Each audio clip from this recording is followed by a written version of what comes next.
السلام علیکم ورحمۃ اللہ وبرکاتہ۔ وعلیکم السلام ورحمۃ اللہ وبرکاتہ۔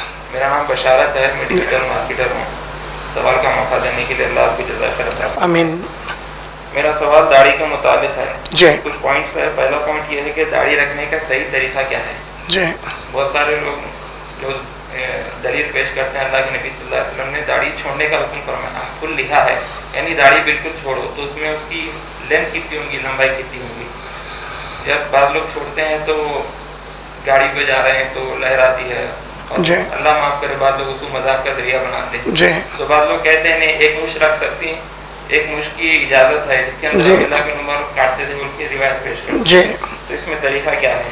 دوسرا، اس کو بنانے اور سنوارنے کا حکم کیا ہے؟ جی ماشاء اللہ۔ طور پہ اس میں جو کلرنگ وہ کرتے ہیں، جیسا کالا کلر لگانا منع ہے، جی، تو اس میں ایک عالم صاحب نے کہا کہ 40 سال کی عمر اگر کسی کی کم ہے تو اس سے پہلے کالا کلر لگا سکتے ہیں، 40 سال کے بعد نہیں لگا سکتے، اور اس میں اسٹریٹنگ وغیرہ کرنا بنانے سوال نہیں ہے۔ تیسرا ہے کتنا حصہ داڑھی کے اندر آتا ہے؟ کٹنگ وغیرہ کرتے ہیں تو سائڈ کے کانوں کی لو کے ہیں تو وہ کہاں تک آتا ہے؟ بعض لوگ داڑھی کی خطاطی کرتے ہیں، کلوں کے اوپر جو بال ہے گردن کے نیچے کے ہے۔ چوتھا یہ ہے کہ اگر کوئی کسی وجہ سے اپنے چہرے کو کچھ بال اگر کٹ کر لیا، داڑھی کے کمی زیادتی کر لیا، کسی گھنگھر والے ہیں وغیرہ، تو کیا گناہ ہوگا؟ جی جزاک اللہ خیر۔ بھائی نے ماشاءاللہ داڑھی کے متعلق سوال کیا ہے اور وہ جاننا چاہتے ہیں کہ داڑھی کے اوپر جو شرعی حکم ہے وہ دراصل قرآن و حدیث کی روشنی میں کیا ہے۔ ساتھ میں وہ یہ بھی جاننا چاہتے ہیں کہ داڑھی وغیرہ کے جو بال کو سنوارنے کے لیے ترشواتے ہیں، ٹرمنگ کرتے ہیں، تو کس حد تک صحیح ہے اور کس حد تک غلط ہے۔ تیسرا یہ کہ اس کو کلرنگ کر سکتے ہیں یا نہیں۔ بعض علماء نے کہا ہے کہ اگر آپ 40 سال سے کم عمر کے ہیں تو بلیک کلر استعمال کر سکتے ہیں، کالا رنگ استعمال کر سکتے ہیں، اور اگر آپ 40 سال سے بڑھ گئے تو یہ استعمال نہیں کیا جا سکتا۔ اور ساتھ میں پھر داڑھی کی شرعی حیثیت سے کہاں سے کہاں تک کے بالوں کو داڑھی میں شمار کیا جائے گا، یعنی کہ کان کی لو کے پاس سے یا کہاں سے جو ہے بالوں کو داڑھی میں شمار کیا جائے گا۔ جہاں تک شرعی حکم ہے اس کا، اس میں قرآن پاک میں پوری اگر آپ قرآن پاک پڑھیں گے تو کہیں بھی قرآن کی آیتوں سے داڑھی چھوڑنے کا حکم نہیں آیا ہے۔ جس طرح آپ کو نماز کے پڑھنے کا حکم ہے، روزہ رکھنے کا، قرآن کی آیتوں سے داڑھی کے چھوڑنے کا حکم نہیں ملتا۔ داڑھی کا لفظ پوری قرآن میں ایک ہی جگہ استعمال ہوا، سورہ طٰہٰ سورہ نمبر 20 کی آیت نمبر 98 کے آس پاس اللہ نے فرمایا، اس واقعے کا ذکر کیا جب موسیٰ علیہ السلام تورات لے کر کوہ طور سے واپس آئے، طور کے پہاڑ سے واپس آئے، تو جب انہوں نے دیکھا کہ ان کی امت کے جاہل کمبخت جو ہے نافرمان ایک بچھڑے کو، ایک گائے کے بچے کو معبود بنا کر اس کی پوجا پاٹ، اس کی عبادت شروع کر دیے، تو وہ بڑے اپنے بھائی ہارون علیہ السلام سے ناراض ہوئے، اور موسیٰ علیہ السلام نے ان کے داڑھی کے بالوں کو مضبوطی سے پکڑ کر جھنجھوڑ دیا۔ تو بھائی نے کہا کہ اے میرے ماں کے بیٹے، میرے داڑھی کے بالوں کو چھوڑ دیجئے۔ تو پھر موسیٰ علیہ السلام نے اسے چھوڑ دیا، یعنی کہ یہاں پر ایک جگہ قرآن میں داڑھی کا لفظ استعمال ہوا ہے۔ لیکن ہم سب ایک مسلمان ہونے کی حیثیت سے جانتے ہیں کہ یقیناً جہاں تک قرآن کی آیتوں کا تعلق ہے، وحی کی جو قسمیں علماء نے ہم کو بتائی ہیں، اس میں سب سے افضل قسم قرآن کی آیتوں کا نزول ہے۔ یعنی جس طریقے سے اللہ نے قرآن نازل کیا محمد صلی اللہ علیہ وسلم پر وحی کے ذریعے سے، یہ سب سے افضل ترین وحی ہے۔ شرعی احکامات میں جب محمد صلی اللہ علیہ وسلم بھی کچھ کہتے ہیں تو اس کا شمار بھی وحی میں ہی ہوتا ہے، کیونکہ اسی قرآن پاک میں جب آپ سورہ نجم سورہ نمبر 53 کی آیت نمبر 3 اور 4 پڑھتے ہیں تو اللہ رب العالمین نے فرمایا کہ میرے نبی نہیں کہتے سوائے اس کے جو ہم نے ان پر حکم کیا ہے۔ یعنی نبی کریم صلی اللہ علیہ وسلم ایک تو قرآن پاک بھی وہی بتائیں گے جو اللہ نے بتایا، اور جو احکامات نبی صلی اللہ علیہ وسلم خود بھی دیں گے، جو شرعی احکامات ہوں گے، شریعت سے اسلام کی متعلق ہوں گے، یہ احکامات نبی صلی اللہ علیہ وسلم خود کی مرضی سے نہیں دے سکتے، اس کے لیے بھی اللہ تعالیٰ کی وحی ہوگی۔ وحی کے اقسام میں سب سے افضل ترین وحی کی قسم جو جبرائیل علیہ السلام قرآن جس شکل میں لاتے تھے، نبی صلی اللہ علیہ وسلم جب شرعی احکامات امت کو دیتے تھے تو وہ احکامات بھی نبی صلی اللہ علیہ وسلم کے دل میں اللہ تعالیٰ وحی کر دیتے تھے۔ تو یعنی جب نبی وسلم کے احادیث سے ہم کو حکم ملتا ہے وہ بھی اللہ ہی کا حکم ہوتا ہے. سورہ نساء سورہ نمبر 4 کی آیت نمبر 80, جس نے رسول اللہ کی اطاعت کی پس اس نے اللہ کی اطاعت کی. کا مطلب اللہ تعالیٰ کیا بتانا چاہ رہے ہیں کہ میرے نبی چونکہ خود سے کچھ بھی نہیں بول رہے ہیں تو لہٰذا نبی کا حکم بھی دراصل میرا ہی حکم ہے. فرق کیا ہے؟ میں نے میرے ایک حکم کو قرآن کی وحی کی شکل میں نازل کیا اور ایک حکم میں نے نبی کی زبان کے ذریعے سے احادیث کی شکل میں ان کے دل میں ڈال دیا, اور وہ شرعی حکم دیتے ہیں. شریعت میں خود محمد صلی اللہ علیہ وسلم مداخلت نہیں کر سکتے. سورہ حاقہ سورہ نمبر 69 آیت نمبر 44, 45, 46, اگر میرے نبی بھی شریعت میں کوئی رد و بدل کی کوشش کریں گے تو ہم ان کا سیدھا ہاتھ پکڑ کر ان کی شاہرگ کو کاٹ دیں گے, بولے اللہ تعالیٰ. یعنی شریعت میں تو محمد صلی اللہ علیہ وسلم بھی خود سے کچھ بھی نہیں کر سکتے. تو لہٰذا شریعت اللہ کی طرف سے ہوئی. قرآن کی آیتیں واضح طور پہ, تو اب اگر کوئی جاہل یہ بحث کر رہا نہیں قرآن میں تو نہیں ہے, تو قرآن میں تو بہت ساری چیزیں نہیں ہیں. قرآن میں تو تیرے مرنے کے بعد تجھے دفن کیسا کرنا نہیں ہے, قرآن میں نکاح کیسا کرنا نہیں ہے, قرآن میں کئی اور چیزیں نہیں ہیں. یہ کہاں سے ملے ہم کو؟ ہم کو محمد صلی اللہ علیہ وسلم کی تعلیم سے ملے. سورہ حشر سورہ نمبر 59 کی آیت نمبر 7 میں اللہ نے کہا میرے نبی جو تم کو دیں اسے لے لو اور جس سے منع کرے اس سے رک جاؤ, بولے اللہ تعالیٰ. سورہ نساء سورہ نمبر 4 کی آیت نمبر 65 میں اللہ نے فرمایا آپ کے رب کی قسم ہے یہ ایمان والے ہو ہی نہیں سکتے جب تک کہ آپ کو اے میرے نبی آخری فیصلہ کرنے والا نہ مان لیں, اور جب آپ ان کے درمیان فیصلہ سنا دیں تو یہ فیصلے پر مطمئن ہو کر اسے قبول کر لیں. یعنی اگر مطمئن بھی نہیں ہوئے زبردستی کے قبول کریں تب بھی ایمان والے نہیں ہو سکتے. یہ تمہید میں نے جواب سے پہلے کیوں باندھی تاکہ ان جاہلوں کو اس کا جواب مل جائے جو کہتے ہیں کہ بھائی قرآن میں تو نہیں ہے. تو قرآن میں تو نہیں ہے کا مطلب وہ شریعت کے باہر نہیں ہوگا. اگر نبی کے حکم سے آ رہا احادیث سے تو آپ یہ نہیں بول سکتے کہ یہ تو قرآن میں تو نہیں ہے. مثال کے طور پہ ایک ہائپوتھیٹیکل سچویشن, محمد صلی اللہ علیہ وسلم کے ساتھ صحابہ ٹھہرے ہوئے ہیں. محمد صلی اللہ علیہ وسلم کوئی صحابہ کو حکم دے رہے ہیں اور صحابی بول رہے ہیں اے اللہ کے نبی یہ تو آپ بول رہے ہیں قرآن میں نہیں ہے نا. کیا ہوتا اس کے بعد؟ گلا کاٹ دیا جاتا, کیونکہ نبی کی نافرمانی اتنی واضح طور پہ کرنے والا تو منافق ہے یا مرتد ہے پھر وہ. تو یہ دو چیزیں پہلے کلیئر ہو جائیے. جو داڑھی کا حکم آیا وہ احادیث پاک میں آیا. جو حدیث پاک صحیح بخاری جلد number 7 book of dress volume number 7, حکم کیا ہے؟ اپنے داڑھی کے بال چھوڑ دو اور مونچھ ترشوا دو. یہ احادیث کے الفاظ ہیں, داڑھی کے بال چھوڑو اور مونچھ کو ترشوا دو. اب اس حدیث کی بنیاد کے اوپر اختلاف ہوا کہ کتنی چھوڑنی چاہیے داڑھی, داڑھی کی لینتھ کیا ہونی چاہیے. عمر ابن خطاب رضی اللہ عنہ کے جو صاحبزادے عبداللہ ابن عمر رضی اللہ تعالیٰ عنہ ہے, جس کی اسلام میں بہت بڑی اہمیت ہے کیونکہ وہ فقیہ بھی تھے محدث بھی تھے ماشاءاللہ, اور کافی وقت محمد صلی اللہ علیہ وسلم کے ساتھ تربیت میں رہے ہیں, مخصوص تربیت میں رہے ہیں. ان مخصوص صحابہ میں سے تھے جس کو مخصوص طور پر نبی صلی اللہ علیہ وسلم شریعت کی تربیت دیا کرتے تھے. تو عبداللہ ابن عمر رضی اللہ تعالیٰ عنہ, عبداللہ ابن مسعود رضی اللہ عنہ, یہ ان صحابہ میں سے ہیں. عبداللہ ابن عمر رضی اللہ عنہ کا جو واقعہ آتا ہے, انہوں نے داڑھی کے بال حج کے موقع پر کٹا لیے تھے. اس واقعے کی بنیاد پر بعض لوگ اس کے اندر یہ بتاتے کہ نہیں, عبداللہ ابن عمر جو کیے وہ شریعت نہیں ہو سکتی. تو اب سوال یہ اٹھتا کہ تو پھر کیا عبداللہ ابن عمر رضی اللہ عنہ شریعت توڑ کے کام کرے؟ اور اگر انہوں شریعت توڑ رہے تھے تو صحابہ کی موجودگی میں اگر وہ عمل کر رہے ہیں اور وہ شریعت ٹوٹنے والا عمل ہے تو یقیناً کوئی صحابہ ان کو ٹوک دیتے تھے, کیونکہ صحابہ کے ہوتے ہوئے اللہ کے نبی کی اتنی واضح سنت حکم پر کوئی بدعملی کرے تو باقی کے صحابہ امیڈیٹ ٹوک دیتے تھے. تو ان کو کسی نے ٹوکا اس کی کوئی بھی دلیل نہیں ملتی ہم کو. دوسرا بعض لوگوں کا کہنا ہے نہیں وہ جب حج پہ جا رہے تھے تبھی کیے. تو اس کا جواب دیتے ہوئے علماء نے بتایا کہ نہیں, حج پہ جاتے وقت نہیں کیے, جب کیے اس وقت حج پر جا رہے تھے. دو میں فرق ہو گیا. حج پر جا رہے ہیں تو کر کے گئے نہیں, کرے اور اسی وقت حج پہ بھی گئے, تو اس کا حج کے جانے کے وقت کرنے سے کوئی تعلق نہیں ہے. انہوں کرے تھے اور پھر اس وقت حج کا موقع ہے, حج کو چلے گئے انہوں. تو یہ ایک اس کی تشریح ہوگی, کیونکہ کہیں بھی ریزننگ جتنے لوگ بول رہے ہیں حج پہ گئے وقت کرے, یہ ان کی اپنی سیلف انڈرسٹینڈنگ ہے, کوئی تشریح حدیث میں نہیں آئی. یا عبداللہ بن عمر خود نہیں بولے کہ میں حج پہ جا رہا تھا تو میں ایسا کرا. اگر حج پہ جا رہے تھے وہ ایک مخصوص عمل کرے تو پھر وہ مخصوص عمل کا تعلق نبی صلی اللہ علیہ وسلم کی سنت سے ثابت ہونا کہ حج کے ایک رکن میں سے ہے یا کوئی اس کا تعلق ہے, تو ویسا بھی نہیں ہے. انہوں نے کیا. اب یہ مسئلہ جب تھوڑا سا طول پکڑا کہ بھائی داڑھی کتنی ہونی چاہیے اصل, تو اس میں مسئلہ یہ آیا, شیخ بن باز رحمۃ اللہ علیہ اور شیخ ناصر الدین البانی رحمہ اللہ, یہ دونوں اکابر علماء ہیں اپنے اپنے مقام کے ماشاءاللہ, اللہ تعالیٰ دونوں کے خبروں کو نور سے بھر دے اور ان کی جو ہے تعلیمات سے امت کو فائدہ اٹھانے کا موقع عطا فرمائے۔ اس کے پہلے کہ دونوں کے اختلاف کی بات بتاؤں، ایک آپ لوگوں کے لیے نصیحت، شرعی نصیحت۔ نصیحت کیا ہے؟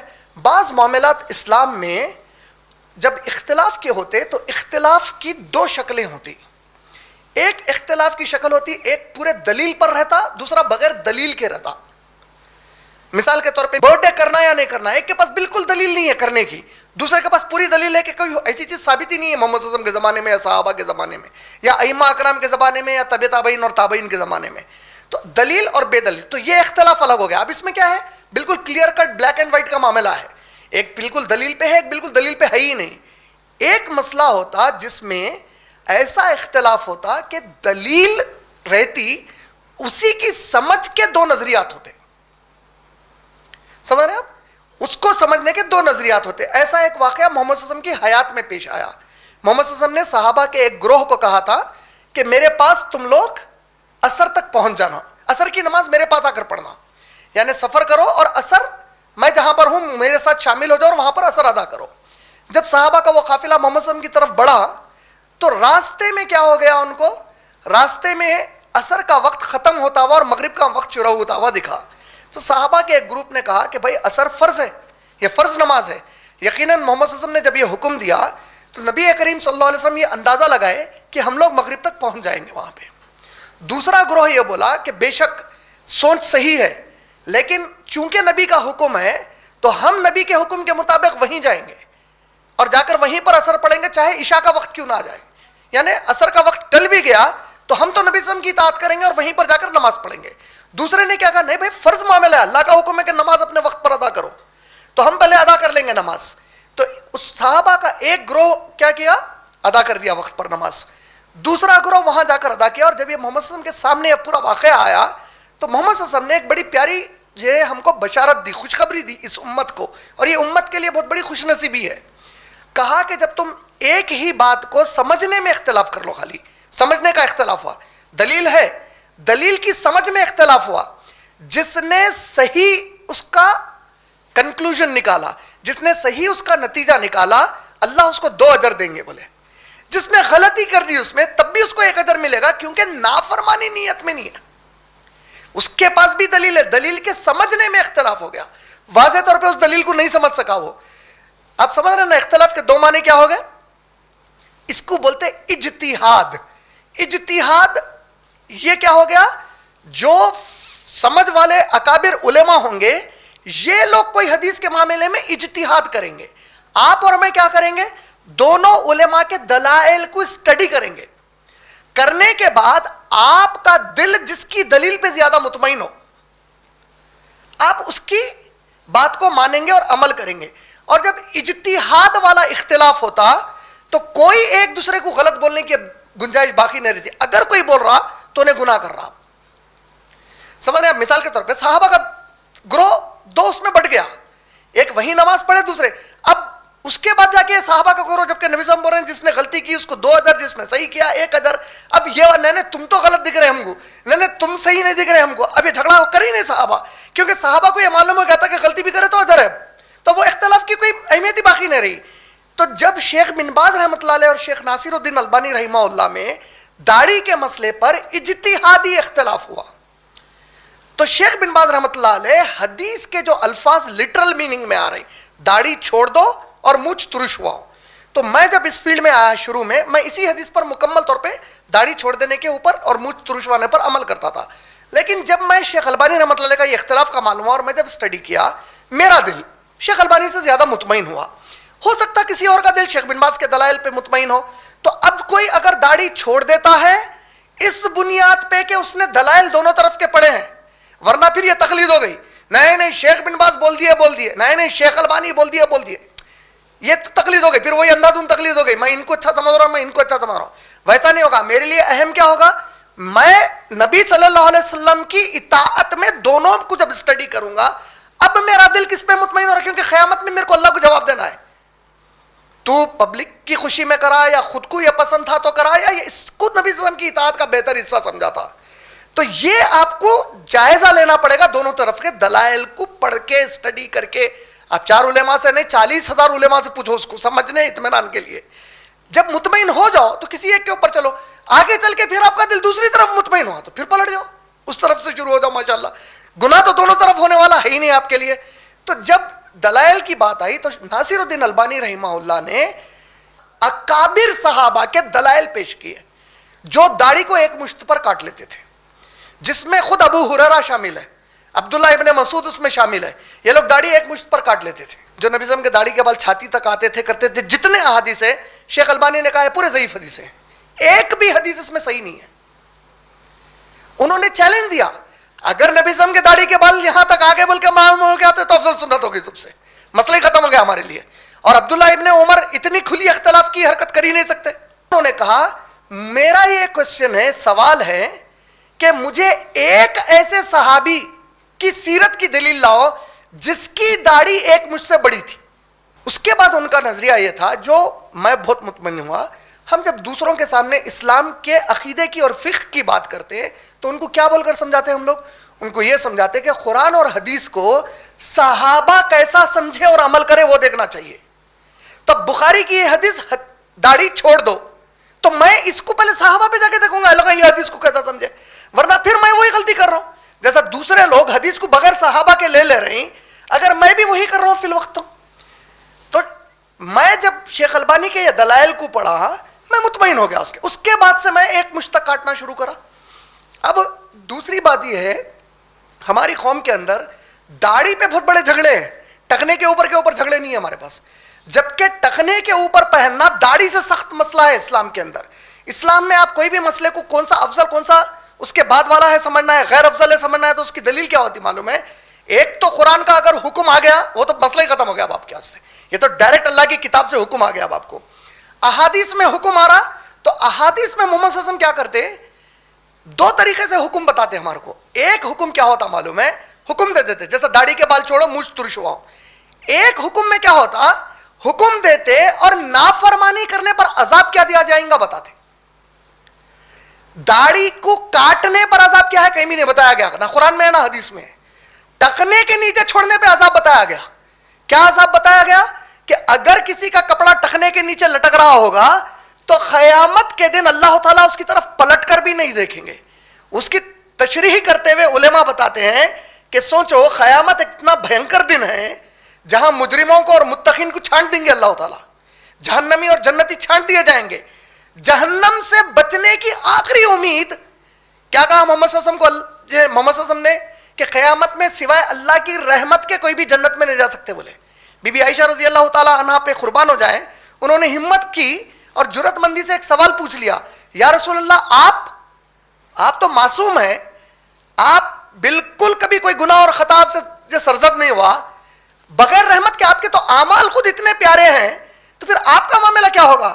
کہا اے عائشہ میں بھی جنت میں بغیر اللہ کی رحمت کے نہیں جا سکتا. بولے کا مطلب الرحمن الرحیم کی جو ذات ہے, علماء بولتے کہ اندازہ کرو اگر الرحمن الرحیم کی ذات کسی سے مڑ جائے قیامت کے دن تو اب اس کو بچانے والا کون بچا؟ اب بچے ہی نہیں کوئی بھی. تو ٹکنے کے اوپر جو پہننا ہے وہ داڑھی سے بھی سخت مسئلہ ہے. داڑھی کے کاٹنے پر دلیل آ گئی کہ بھئی ایک مشتق صحابہ کی ہے. اب کبھی کبھار کوئی اس کے نیچے یا اوپر تھوڑا بہت آگے پیچھے چلے آتا, بولیں گے بھائی یہ تو غلط کر رہا, تو غیر سنت عمل کر رہا, یہ عمل صحیح نہیں ہے. لیکن اس کو شدت پسندی پہ اترنا, اس کو کافر بول دینا, تو جہنم میں جائیں گا بولنا, اس کی کوئی بھی دلیل قرآن حدیث اور علماء سے نہیں ملتی. ہاں جس نے داڑھی مکمل نکال دی اب انہیں کھلا بغاوت کا اعلان کرا. کیوں؟ کیونکہ نبی صلی اللہ علیہ وسلم داڑھی چھوڑو بولے. اختلاف خالی کہیں میں ہے, دیکھو آپ اجتہادی اختلاف کہیں میں ہے, لینتھ کے اوپر ہے. مکمل نکالنے پہ تو شیعہ سنی میں بھی اختلاف نہیں ہے, شیعہ سنی میں بھی اختلاف نہیں ہے, سمجھ رہے نا میری بات. داڑھی کے مکمل نکالنے پہ شیعہ اور سنی کا بھی اختلاف نہیں ہے, وہ تو ہو ہی نہیں سکتا, چھوڑنا ہی چھوڑنا ہے. صرف لینتھ کا مسئلہ بنا, کتنی چھوڑنا کتنی نہیں چھوڑنا, سمجھ رہے ہیں آپ. تو یہ اعتبار سے شیخ البانی رحمۃ اللہ علیہ کے یہ دلائل ہے, شیخ بن باز رحمۃ اللہ علیہ کے یہ ہے. تو میرا دل اطمینان کیوں کیا شیخ البانی رحمۃ اللہ علیہ کے مسئلے پر؟ کیونکہ اس حدیث کی فہم میں مجھے صحابہ کے عمل کے دلائل ملے, اور پھر بالکل ایسے صحابہ نہیں ہیں جو غیر نامور ہوں یا جس کا زیادہ نام نہیں ہے شرعی طور کے جو ہے معلومات میں, یہ تو اکابرین ہیں. ابو ہریرہ سب سے زیادہ احادیث انہی سے. عبداللہ ابن عمر فقہ پلس حدیث ہے ان کے پاس. عبداللہ ابن مسعود میرے بعد قرآن سیکھنا ہے, عبداللہ ابن مسعود سے سیکھو. تو یہ اکابر صحابہ کے دلائل دیے شیخ البانی رحمۃ اللہ علیہ.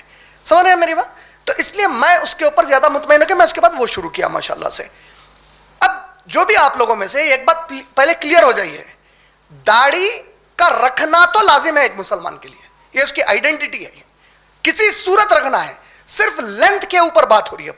لینتھ میں ایک مشت کا وہ بھی کلیئر ہو گیا. مشت یہ مٹھی کو بولتے ہیں, ایک مشت یہ ہماری لینتھ ہے. جب پکڑتے آپ تو کم سے کم یہاں تک آ جانا چاہیے آپ کو. اب کوئی اس کے تھوڑا اوپر نیچے کرتا ہے, الحمدللہ یہ بولیں گے بھائی تم پورا نہیں رکھے, تھوڑا پورا رکھو. ایک مشت سے سنت ثابت ہو گئی ماشاءاللہ. سمجھ رہے ہیں آپ؟ یہ لازم ہے ہمارے لیے. اور فسٹ, FIST, فسٹ جس کو بولتے ہیں انگلش میں, ون فسٹ, اتنی تو رکھنا ہے. صحابہ کی سنت سے بھی ثابت ہو گیا. اس سے کم زیادہ کوئی کرے گا تو صرف یہ بولیں گے بھائی غیر سنت طریقے پہ عمل کر رہے ہیں, گناہ ہو سکتا. دیکھو بھائی رکھ دو. ٹکنے کے اوپر کا تو پکا طے ہے, رکھنا ہی رکھنا ہے. اب اس اعتبار سے اب داڑھی کیا فرینچ کٹ کو مانا جائے گا, کس ٹائپ کی چیز کو داڑھی مانا جائے گا؟ تو اس کے اندر علماء دین جو ہم کو سمجھاتے وہ یہ ہے کہ علاقوں میں کہیں بھی آپ چلے جاؤ, داڑھی کا کامن تعارف ہے. جس کسی کو کان کی لولکی کے پاس سے یہ پورے بال ہیں اسی کو داڑھی مانا جاتا. کلے پہ جو بھی بال آئیں گے وہ پورے داڑھی میں, کوئی اس کو کوئی دوسرے نام سے آج تک نہیں پکارا, وہ پورے داڑھی کے شمار میں آئیں گے. آپ کو یہاں سے, جس کو آپ یہ اپنے ایئر لاکس بولتے ہیں, یہاں سے جو کچھ بھی بال آئیں گے یہ پورے داڑھی میں ہی شمار کیے جائیں گے. اب یہ جب بکھرے ہو جائیں گے یا کیا کریں گے اس کے بارے میں پھر دلیل ملتی کہ ایک صحابی سفر کر کے آئے ہوئے تھے, ان کے بال بڑے بکھرے ہوئے تھے. اللہ کے نبی صلی اللہ علیہ وسلم نے کہا انہیں سدھار لو. تو یہ جو داڑھی کا شرعی مسئلہ ہے, آپ اس کو اگر سمجھ گئے تو یہ ایک پارٹ لینتھ کے اوپر کلیئر ہو گیا. سیکنڈ پارٹ اس کے اندر کلرنگ کا, نبی صلی اللہ علیہ وسلم نے 100% بلیک کلر استعمال کرنے سے منع کیا ہے. اگر آپ 100% بلیک کلر استعمال کر رہے ہیں, کالا رنگ حرام ہے استعمال کرنے کے لیے. اب نبی صلی اللہ علیہ وسلم نے ان کے لیے بالغ ہونا, 40 سال کے ہونا, یہ ایسا نہیں بتایا نبی صلی اللہ علیہ وسلم نے. بلیک کے علاوہ استعمال کیا جا سکتا. مطلب کیا ہے, اگر 99% بلیک ہے, 1% اس میں براؤن ملا دیے تو اب 100% بلیک نہیں ہے. سمجھ رہے ہیں آپ؟ اگر 100% بلیک ہے اب حرام ہو گیا آپ کے لیے. جب آپ کلرز کے ڈیفینیشنز دیکھتے ہیں, جو شیڈز آتے کلرز کے, اس میں ڈارک براؤن, ڈارکسٹ براؤن, ایسے کئی کلرز آتے ہیں. میں جو کلر یوز کرتا ہوں میں ڈارکسٹ براؤن یوز کرتا ہوں. ڈارکسٹ براؤن لگانے کے بعد کالے کے طرح دکھتا. ارے بھائی وہ بھی کالے کے طرح دکھ رہا. نبی صاحب کالے کے طرح دکھنے والا کلر استعمال نہیں کرو, نہیں بولے کالا رنگ استعمال مت کرو بولے. سمجھ, دو چیزوں میں فرق ہوگا. نبی صاحب کی حدیث کیا ہے حکم میں, کالا رنگ استعمال مت کرو. تم جو رنگ لگا رہے ہو اس کی وجہ سے اگر کالا دکھ رہا تو مت لگو, ایسی حدیث نہیں ہے اس کے اندر. کالا رنگ استعمال مت کرو. تو کالا رنگ, بلیک کلر, 100% بلیک کلر کی ڈائی, بلیک مہندی, یہ سب چیزیں حرام ہے جس میں پیور 100% بلیک آ جاتا. مکسڈ اگر ہے وہ استعمال کیا جا سکتا ماشاءاللہ سے. امید آپ کا وہ بھی جواب کلیئر ہو گیا. جزاک اللہ خیر. السلام علیکم ورحمۃ اللہ وبرکاتہ.